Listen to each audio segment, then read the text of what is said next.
রিয়া থানায় এখানে কিছু দুষ্কৃতিকারী থানার পাশে যে আপনারা দেখতে পাচ্ছেন এটা সার্কেল অফিসের একটি ব্যারাক।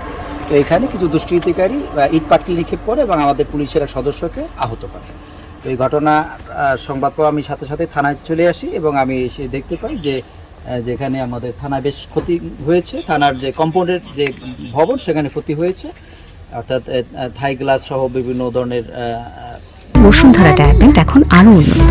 এই hot air through top sheet দ্রুত শোষণ করে সোনামণিকে দেয় কোমল অনুভূতি। স্থাপনায় হামলার পরিপ্রেক্ষিতে কিছু ক্ষতি হয়েছে।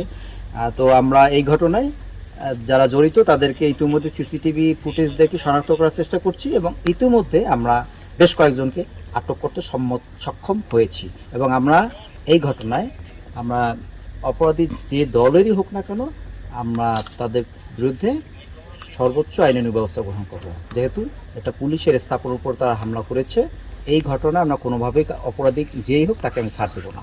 এখানে আহত আছে কেউ? আহত পুলিশ সদস্য, আমাদের একজন পুলিশ সদস্য তিনি আহত হয়েছেন, তাকে আমরা উন্নত চিকিৎসার জন্য ঢাকা মেডিকেল কলেজে প্রেরণ করেছি।